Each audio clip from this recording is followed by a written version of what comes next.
in this episode of the Cinema Goodness Podcast. The satellite phone has been dead for 4 hours in his back pocket. Okay. Jerry Lane's boat disembarks from the naval ship and heads for the shore. Everything inside yearns for a glimpse of his family from the shore, but the beach is empty. In the distance, there's smoke and faint wisps of screams and growls. The Nova Scotia camp has fallen. What's going on, family? This is Kahim and JP back with another episode. How you doing today, JP? Man, I'm good. How are you? Feeling good, feeling great, man. Can't complain. We got an action-packed episode for y'all today. We're going to be reacting to Expendables 4 trailer, and we're going to be discussing the latest drama with a certain Wakanda Forever star. We're going to be reviewing Transformers Rise of the Beast, and we're going to wrap things up with a special segment that I think y'all enjoy. Very excited for this episode. Can't wait to get into it. So sit back, relax, grab some popcorn. Let's get into the cinema goodness. Let's get it. All right, man. So we're going to kick things off with the Expendables 4 trailer, man. Awesome franchise that they got going on. And they back, bro. So I'm ready to get into that.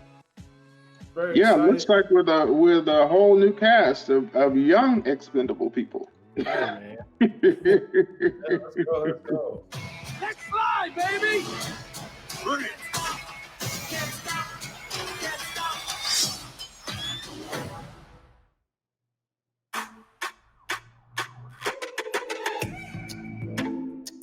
Welcome home, honey. Do you read now? What is this? It's classified. Coming with you. Oh, I'm sorry. You weren't invited. Oh. Nothing can stop me, I can't get enough. Playing with danger is bad behavior. Bad behavior. They call it bad behavior. Hey, why are you here? I got this situation where I need your help. I need bad friends. Was I'm the new guy? This our sniper? Don't worry about it. They're taking it for sure. Well, guys, remember this face. Don't shoot it by accident. Terrorists have taken possession of nuclear missiles on a cargo ship off the coast. If these babies go off, it'll be World War III. Take cover! To choose this life over friends, over family. It's time to get loud. Let's fly, baby! Can't stop addicted to the shooting. Come on, bring it! I'm gonna win big. Choose not a life of imitation. This did constitute the reservation. Now that's what I'm talking about. Can't stop. Can't stop. Can't stop.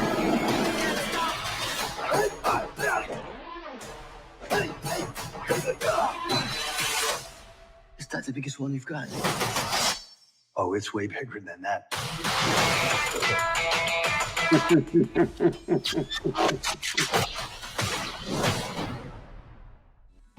Man. It's good. The action, fighting choreography looks great. I'm excited. The high adrenaline, man. The heart is pumping, bro. Ready to go. The thing that they do is they bring humor in a good way. Like, it doesn't overpower the movie. So it's those funny parts are good. So Expendables 4 dropping September 22nd, only in theaters. All right, man. So before we continue, I want to encourage y'all to like, comment, and share. And also, I want to read a comments that we had on our past couple videos, man. And this one is from Honeybee. And it says, I was involved through the entire movie to end on a cliffhanger. Shock face. I'll read this. Damn. I'm too invested with a laughing tear emoji. So, yeah, we understand the cliffhanger. It was rough for a lot of people. Yes. All I want to say is same. Same reaction here. All right, moving over to movie news. We do have some news this week involving Black Panther, Wakanda Forever.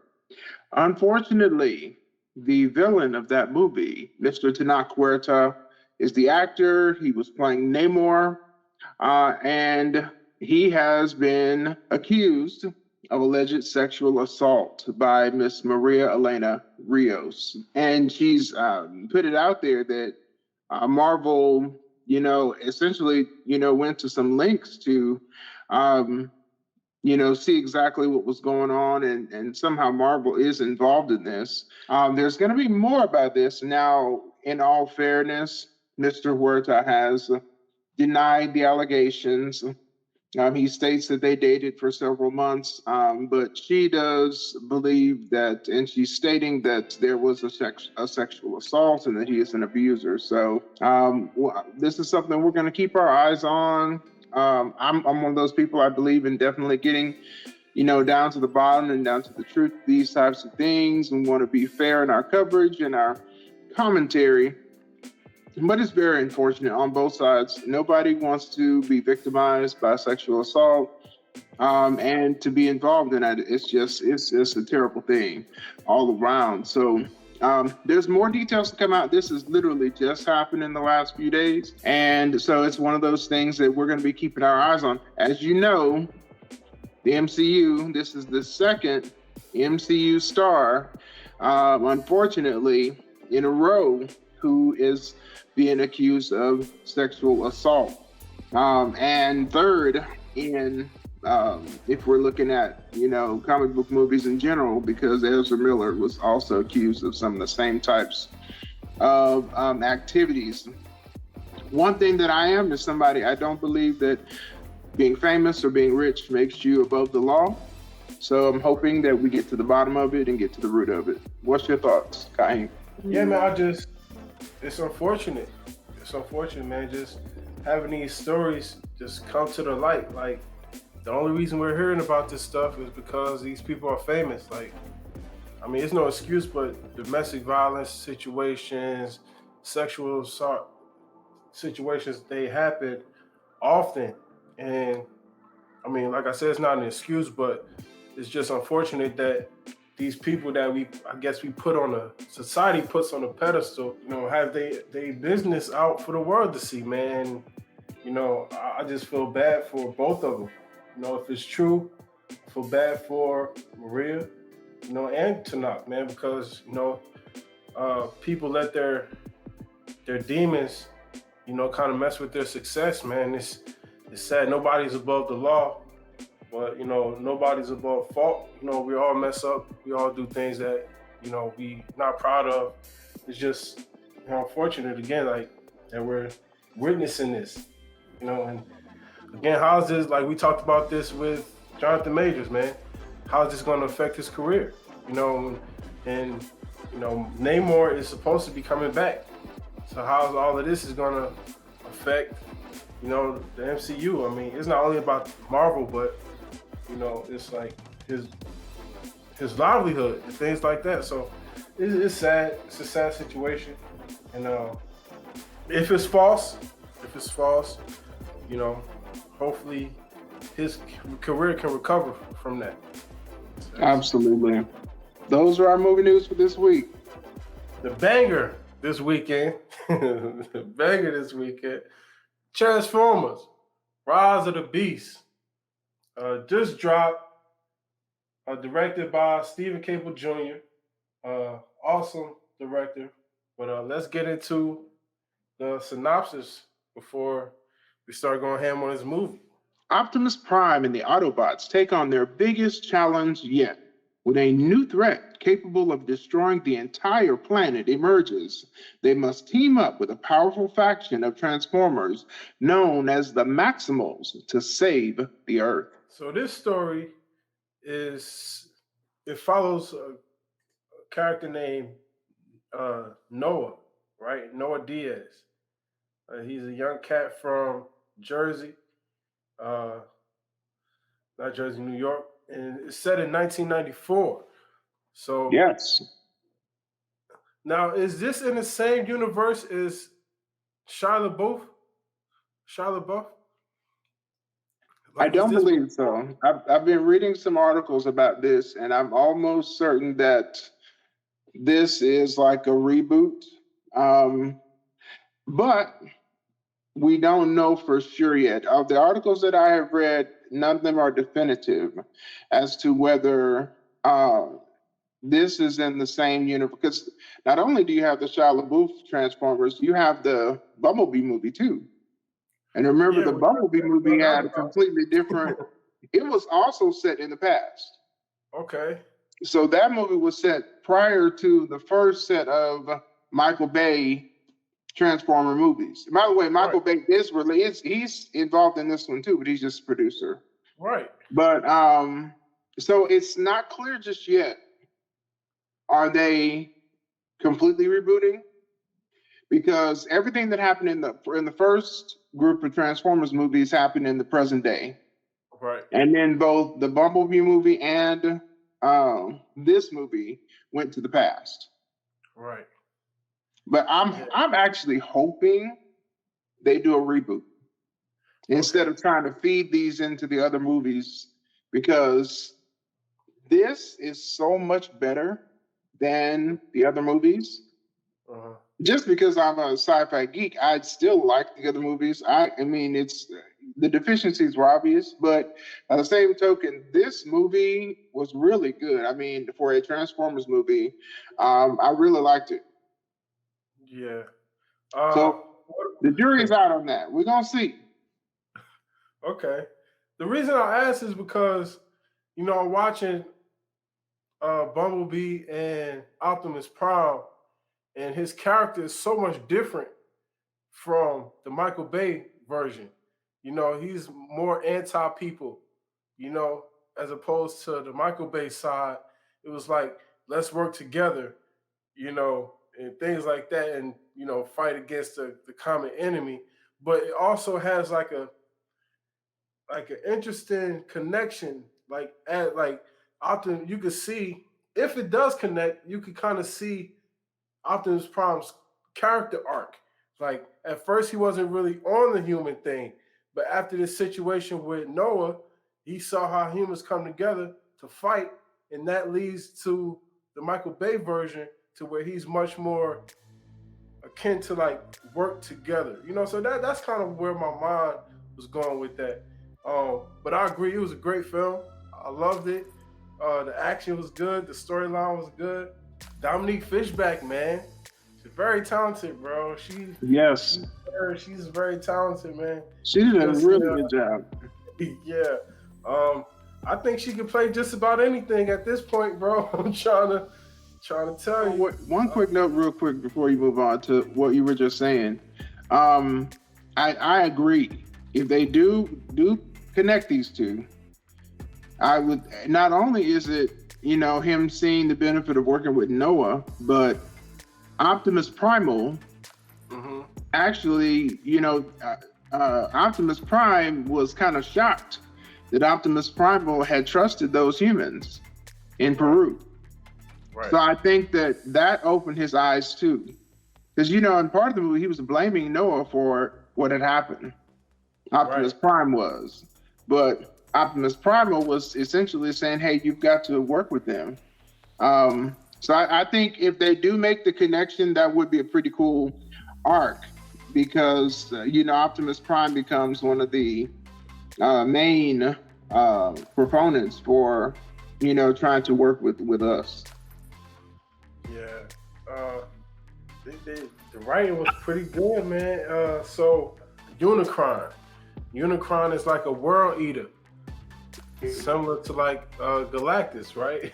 Exactly. He's a world eater, and he sends his Terracons to search for this key. That cold scene at the beginning, where I guess the general or the leader decides to stay behind to give to like cause like a diversion to distract Scourge, so the rest of them can get away. And that fight scene, you already get a sense that the fight scene is gonna be fire from that opening scene where it's Scourge and the other Primal, the other gorilla. And that was fire, man. So it's a transwarp key, That's what Transport key. Yeah. Transport key.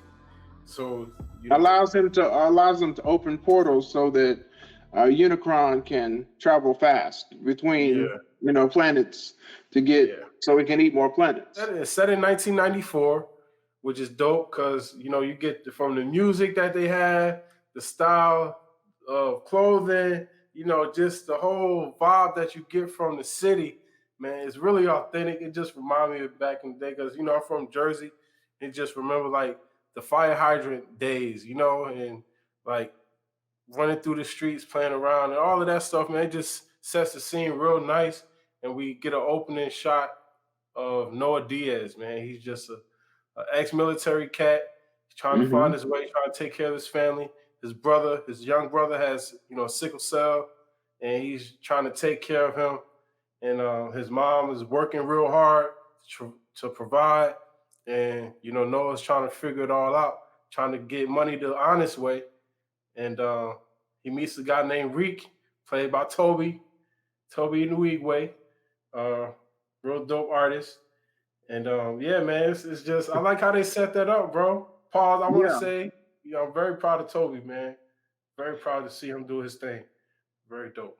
He did a very good job with his character. So he was like, he brought a lot of levity and comedy. Transformers movies are going to have plenty of comedy in it. But he did a good job with that. The setting, the world built, going back to 1994, Mr. Capel Jr., hats off to you. You did a great job. It was, I think one writer said it like this, that the movie was like a love letter to, the Black community or something like that, because there's so much Black culture and Afro-Latino culture in the movie. I mean, in the music, in the setting, it's just, it was really the way they did that. You felt transported. You're hearing all these songs from that time. Only thing I didn't see was something about, the Rockets winning the championship that year. It would have been nice if there had been a banner somewhere in the background. It's one of the years that the Rockets won the NBA championship, right? Okay. Yeah.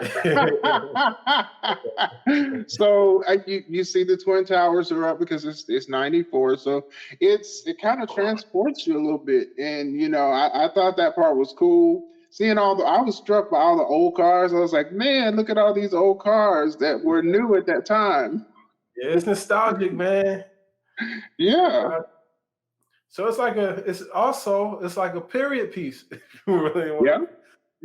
a period piece, but also futuristic with the Autobots and Maximals. How he ends up finding Mirage was clever as well because he needs the money.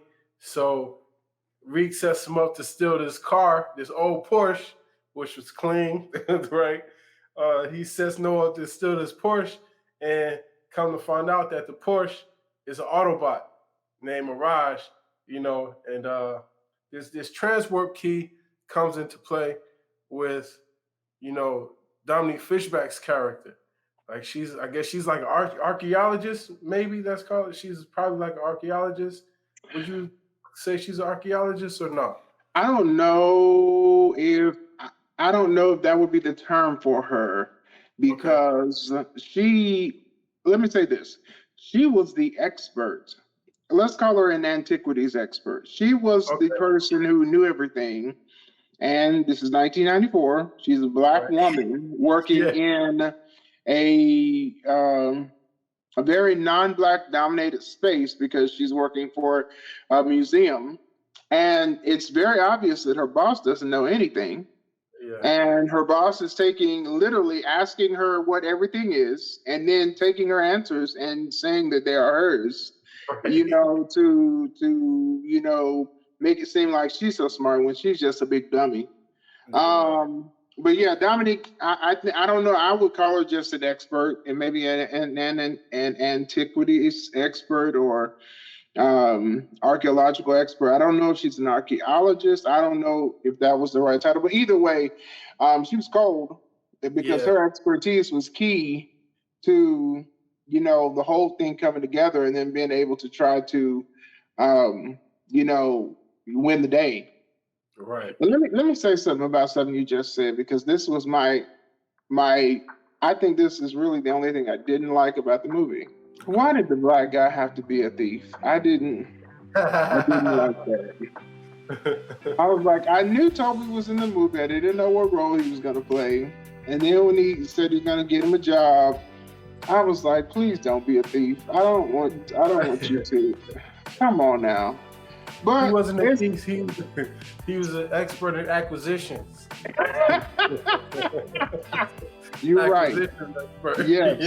Yes. But ultimately, they actually never stole anything, because when he got into the car's not owned by anybody because it is an Autobot. So this is how I justified this in my mind. Okay. Right. He never stole anything. Okay. So as Dominique Fishback's character, I need to get her name, but Elena. As Elena is, because she finds this little statue after work, everybody leaves, she's the last one in the office. She takes it back to examine it, and as she's examining it, the statue crumbles and it reveals this key inside. The transwarp key sends a signal to Scourge and his crew, Omnicron, and also the Autobots, that this key is ignited, and it sends this signal. Everybody gets a signal, which cues up Mirage to take off with Noah inside, but it also brings Scourge and his crew to Earth to try to get the key, right? So exactly. The whole scene in the museum was fire, because once Scourge get there, they start with the explosions, and that scene was fire. Noah meets Elena as he's trying to steal the statue, which is the key, and that's how they bond. That's how they connect, which was cool, man. The writing, it was seamless writing. Like, it all fit. It didn't feel like anything was forced. I read that it spent like 2 years on the script, something like that, something crazy. And it shows, man, they did a hell of a job connecting the dots, pushing the story forward. And yeah, man, I was excited, and I was happy that I felt like I didn't have to force myself to watch it, man. And it just wasn't about the explosions and the fights. It also had a nice storyline with Noah's brother, with the sickle cell, and him taking care of him, and the health benefits running out and all of this stuff. And it added a nice base to it. Like, it had a touch of reality, but it still had the same what was I trying to say? The same I can't get it. The same massiveness that most Transformers have. It's like big, it's exciting, but scale. Yeah, scale. There we go. The same scale. Thank you. Same scale as most Transformers have, and Michael Bay produced it, but I feel like he had a lot of input. I feel like Stephen Caple Jr. probably leaned on him a lot to get his expertise. Maybe didn't, but but you could tell it has a common thread. They have made the transformation scenes a whole lot better. Mm-hmm. If you've watched all of the Transformers movies, some of the transformation scenes in the earlier movies were overly complicated. When they transform in this movie, as much as it seems more realistic, it doesn't look like metal is folding onto itself. It looks like pieces are actually coming apart and then reassembling. Like, we understand Transformers to be. It's not like liquid metal moving around, because some of at least one of those Transformers movies, that's how they were transforming. So it kind of took you out, because the Transformers, you're supposed to feel like this move, this go back, this wheel move back here, the fender move up here, that this, it's supposed to feel like a Transformer, not like a T-8000, Terminator. So I like that that's improved. And then with the with the vehicles from that time frame, also making it feel more authentic because all of the vehicles that they were emulating, that they were transforming from, were, you know, time period vehicles. So that was pretty cool. I enjoyed that part. The part that you just mentioned about him, it's that ethics thing, because he doesn't want to steal just to steal. He's just trying to save his brother's life. I mean, his brother is having all these different complications. He's a veteran. He served his country. People are, you know, holding stuff against him instead of giving him a chance. So I think that part resonates because I don't think he did anything that was unethical. I understand. There's if you're trying to support your family, then I think, you know, you can't do wrong in that. And he wasn't trying to hurt anybody. So I like that aspect of it a whole lot. And the brother did an awesome job. His young brother, he did a great job. Yeah. I liked his character a lot. Nice. So we come to find out that the key, the transwarp key, has been split in half, right? The first part is in the United States.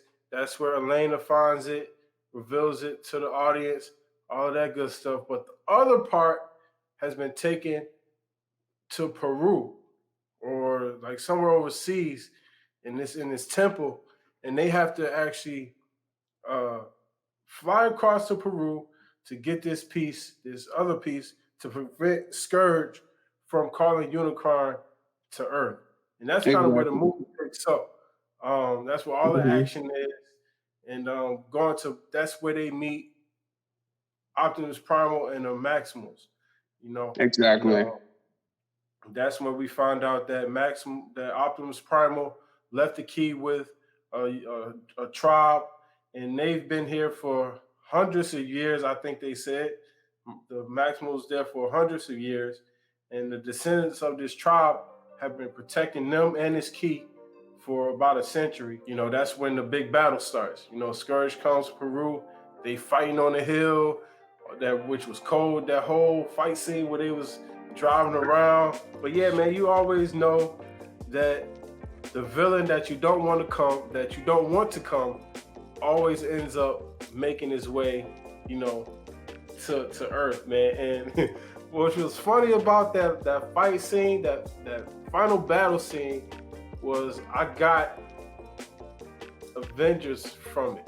You know what I'm saying? That scene was so cold, but when they was running towards each other, I was like, man, I'm getting heavy Avengers vibes from this scene. Yeah, they did a really good job with all of that stuff, man, because making, like, it's a whole bunch of metal, you know what I'm saying? And making metal in 3D is not as easy as people think it is. Like the reflections, you know, the textures and all of that stuff. It's very difficult, man. And the more of it, the more you could kind of pick out the mistakes. But because the camera's moving so well, and you know they did the animation so well, it's kind of hard to tell, man. It doesn't take away from you sitting in the theater watching it. One thing that I liked about the Maximals is, although they were metal, all of them in one way or another incorporated some sort of natural fibers. So Optimus Primal, he had parts of his metal body that were covered with like a fur. Yeah. But you could tell it was like a cover. It wasn't a part of him, I don't believe. But the same thing with Air Razor. Now she was the first Maximal they met because she actually intervened in the museum fight. Right. So they first met her there, and then that's when they found out that they only had half of the key. Even Scourge didn't know that because he went back to Big Boss talking about, Scourge, I brought you the key.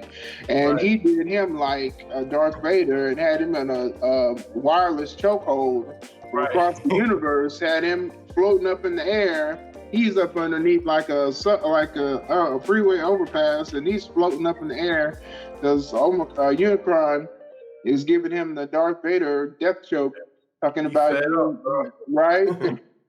He's like, this is only half the key. Right. Dominique Fishback, because even Airazor didn't know where the other half of the key was. Right. So she was responsible for protecting the half of the key that was in the United States. And she was the last one left. Right.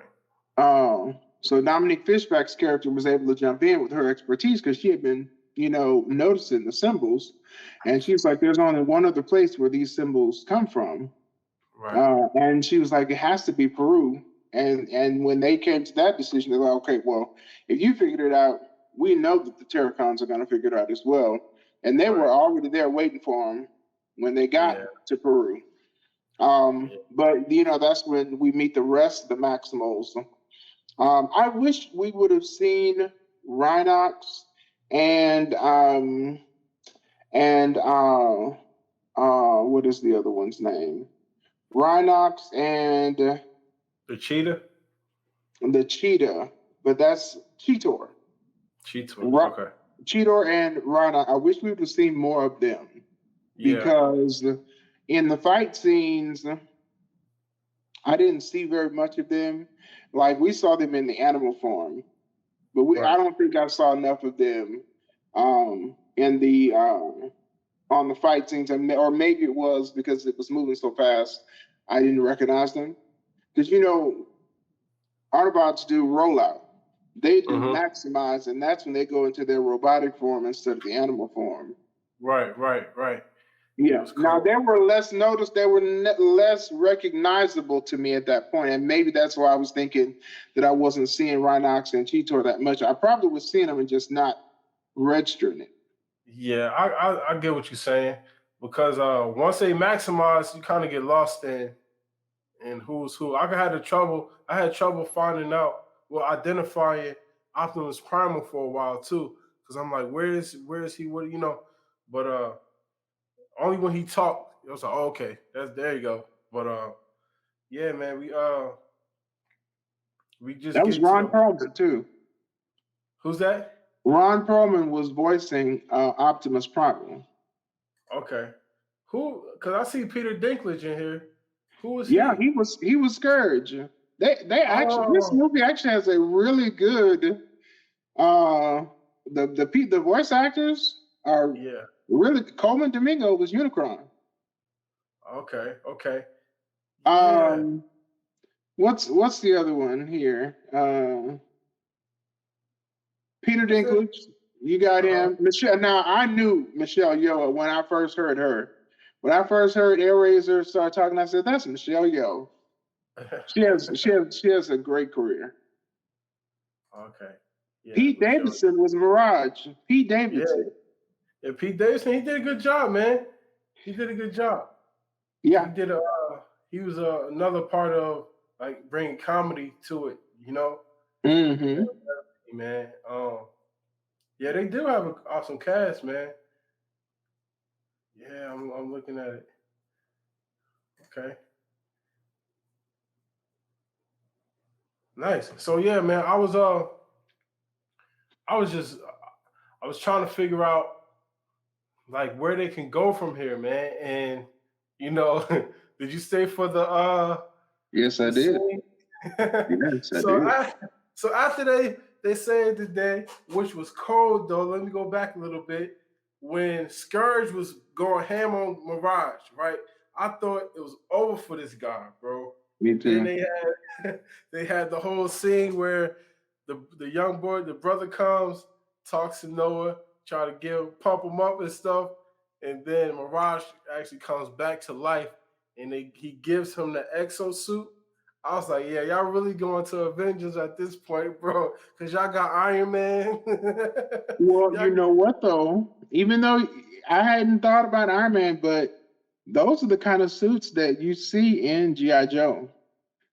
Okay. Because didn't they have those kinds of suits in G.I. Joe where they were like super suits in the last G.I. Joe movie? I think so.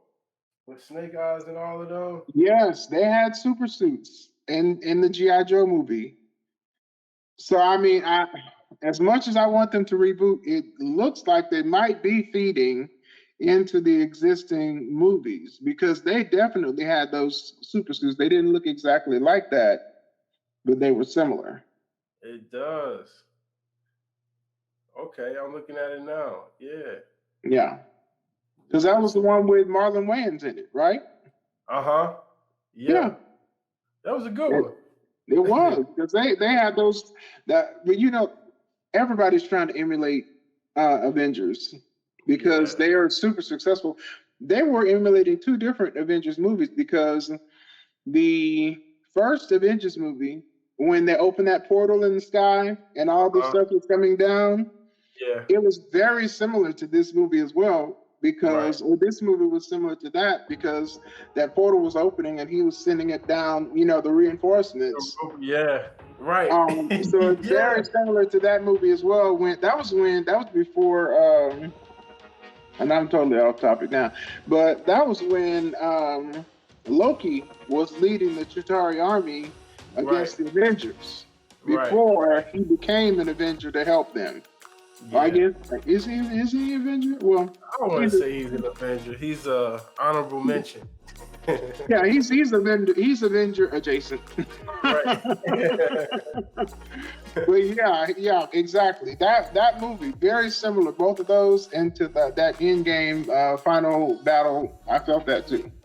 Yeah, now that you say that, it does bring back that first Avengers movie with the sky opening up, man. Yeah. But they saved the day. We didn't even get a chance to talk about this. Bumblebee, man. Scourge beat down Bumblebee at the beginning of the movie, and I thought he was out of there, bro. I thought he was out of there. And then they got that plane coming, and that whole thing, once it opened, because once the portal opened, it energizes the rocks around it. Right? The energon, because they had laid him on a rock that they said was pure energon, but they didn't have enough power to activate it. Right, but once the portal opens, it gives it that jolt of energy, and it wakes up Bumblebee, and he comes back full force. Don't call it a comeback. Right. I'm like that looked like some vibranium he got a hold to. Right. Yeah. All right, now we see what y'all doing over there, man. We see y'all.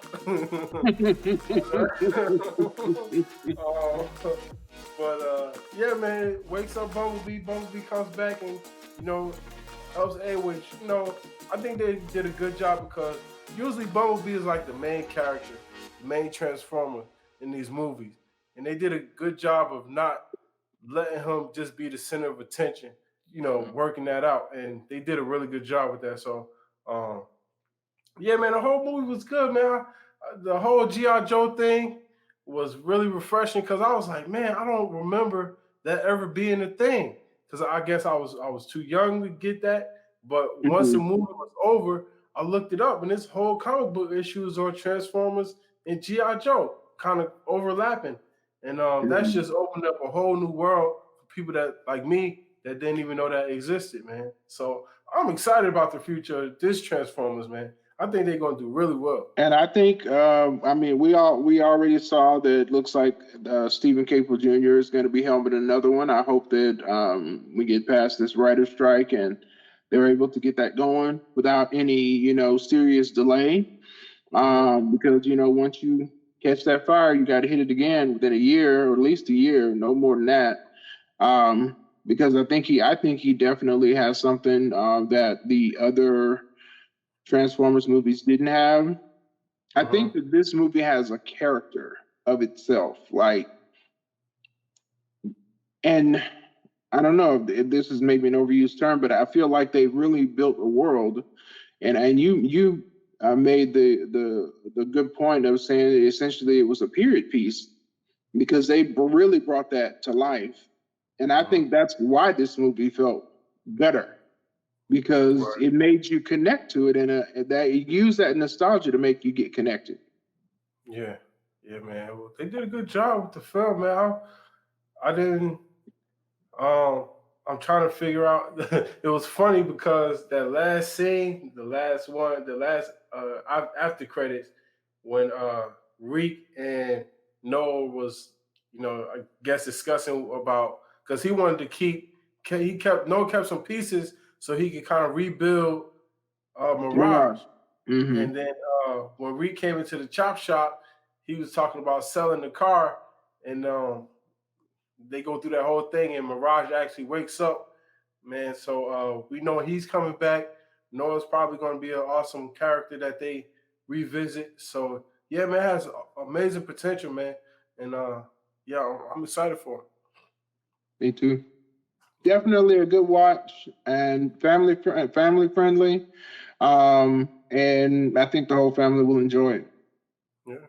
So on that note, what would you give this film? I'm going to give it a 7.5. Okay. 7.5. Okay. Solid 7.5. And I think 7.5. I would just say 8. I might even go to 8.5 just because I like the action so much, and I really enjoy Toby's character. And I think they're gonna try to bring him back for something bigger. I do agree. I like the movie. I think the thing that they did the best is they gave themselves options. Mm-hmm. They did not paint themselves into a corner. They could go multiple directions. They could take Noah Diaz and make him the star of a G.I. Joe movie and reboot that franchise, or they could keep him in this world and do another Transformers movie. So I think I don't care for when people write themselves into a corner unnecessarily. I think leaving a lot open is a very good thing, because you could, if let's say they take Noah Diaz's character and make him the centerpiece of the G.I. Joes, that opens a place for Toby to become the human liaison for the Transformers. Since now he knows about Mirage, and I think him and Mirage are gonna hit it right off because of those two personalities, the way they're written in the movie. So I think that the future is bright.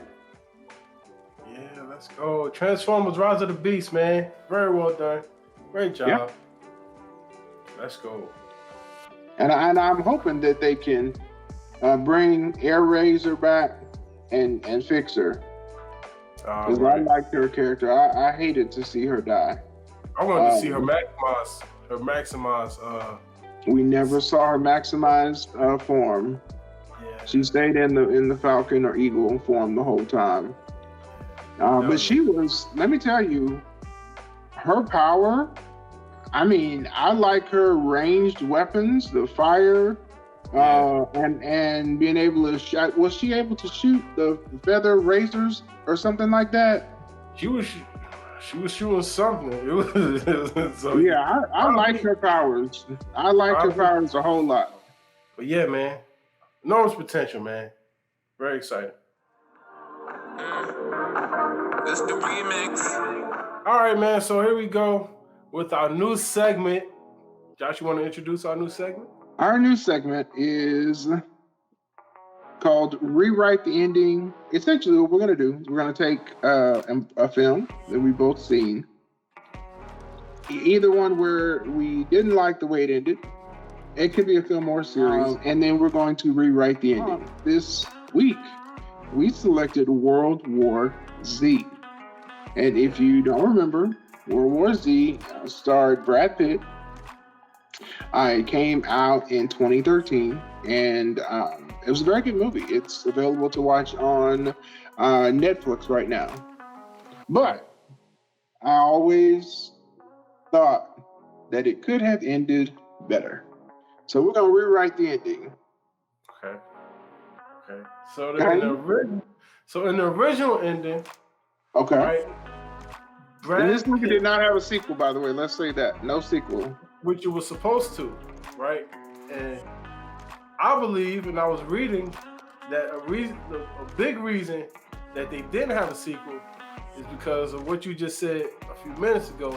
They wrote themselves into a corner, right? And the ending wasn't open enough to actually invite a strong enough sequel. In the end of this movie, Brad Pitt's character discovers that the cure, right, is actually a deadly disease that kind of camouflages to the zombies around. Yeah, I think the insertion of the cure was just a cop out, man. But then you try to string people along with saying that the fight is not over yet, and I think that part is just kind of like, I'm not a fan of that, because in these movies, that's the whole thing. Like, you always gotta have that looming threat in the background, like something. It's like you can never quite find a solution to the problem, and that's the whole intrigue with the apocalyptic thing. So, yeah, that's it's not really so much as rewriting the ending as it is a critique for me. I would have much rather them have like a way to get that cure, but it's just always out of reach, and them always trying to figure out how to go about getting this cure. Because the zombies was cold. They're probably my favorite zombies from this type of movie, because them boys, when he went overseas and they was climbing that wall, I was like, oh my God, bro. Like, y'all way too loud. He said that they was singing, they was happy, bro, and them things just started going up, bro. I was like, that was cold, bro. Just imagine that, Josh. You up, you thinking you inside this wall safe, and all of a sudden you just see these things just dropping from the sky. And like rain, like hail. And they get back up and they start charging, bro. I was like, man, it's over. It's over. But yeah. Let me tell you. Not so much of a critique, man. Not so much a rewrite, but That Israel scene where it was so many of them, they were moving like a wave almost. That was super cool. Like, they would come out of a corridor, it would be so many that would hit the wall like water and then like bounce off and keep running. That was super cool. That's one of that makes your adrenaline pump. You're like, oh my God, how are they gonna get out of this? Okay. Right. So here's my rewrite the ending. I'm going to give him the camouflage by taking the medication. Okay. So at the very end of the movie, we see him going to Nova Scotia where his family is. And this is what I rewrote. So the satellite phone has been dead for 4 hours in his back pocket. Okay. Jerry Lane's boat disembarks from the naval ship and heads for the shore. Everything inside yearns for a glimpse of his family from the shore, but the beach is empty. In the distance, there's smoke and faint wisps of screams and growls. The Nova Scotia camp has fallen. Jerry's undead immunity allows him to walk right past soldiers and civilians alike, undead, each and every one of them. They are keyed in on a specific building, and from the inside, he hears the screams of his girls. Man. He goes around to the back to get inside the building, away from the zombies. And he finds his girls cowering in a corner. And there's a zombie locked in one of the rooms inside the building. Man. He sees his girls. He sees Thomas, the boy that they rescued from New Jersey. Mm-hmm. But he doesn't see his wife. Josh, you're a cold person, man. You're a cold person, dog. So Jerry gets the kids, but he can't help.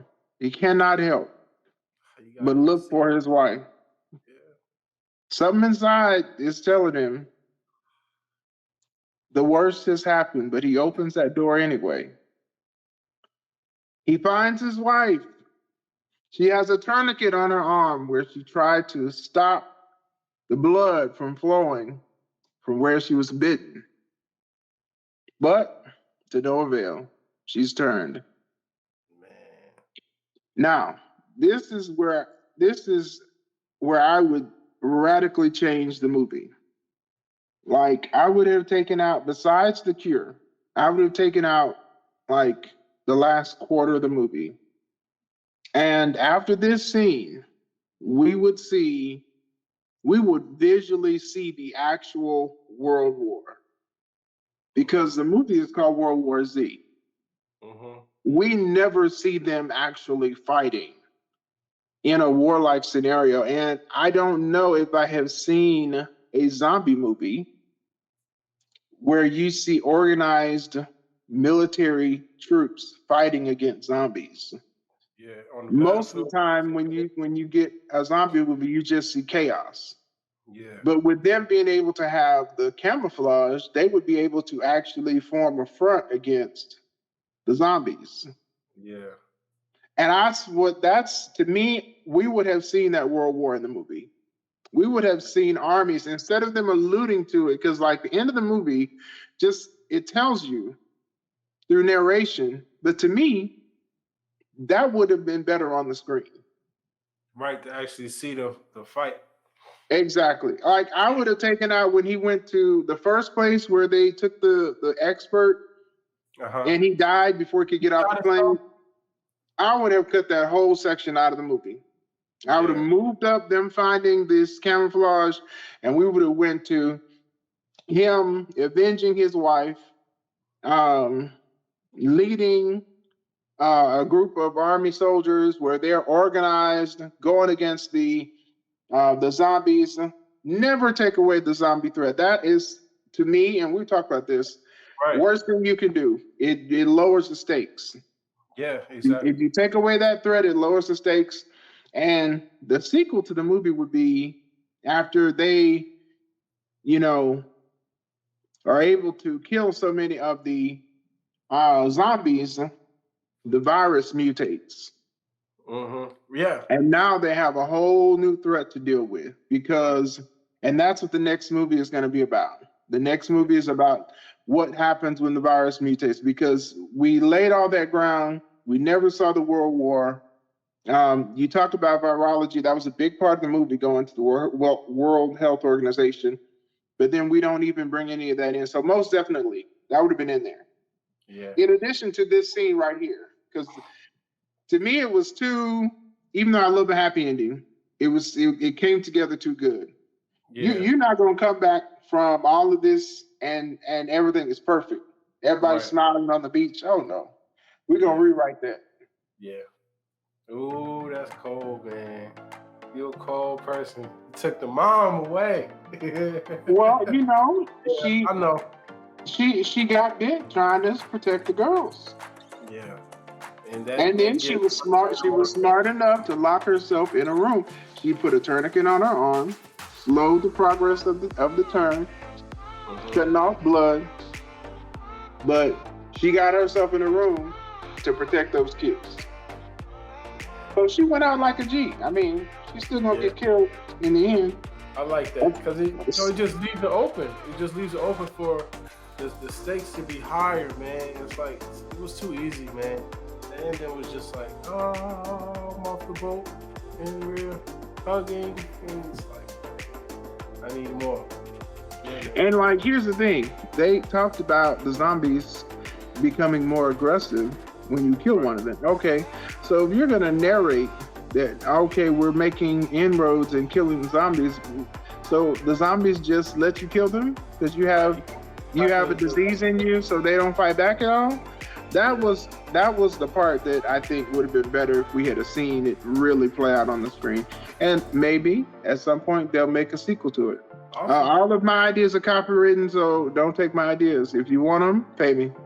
Yeah, and it's on record. You got it on record. There you go. You dig? Yeah, man. Awesome. Great job. Great job. I like that.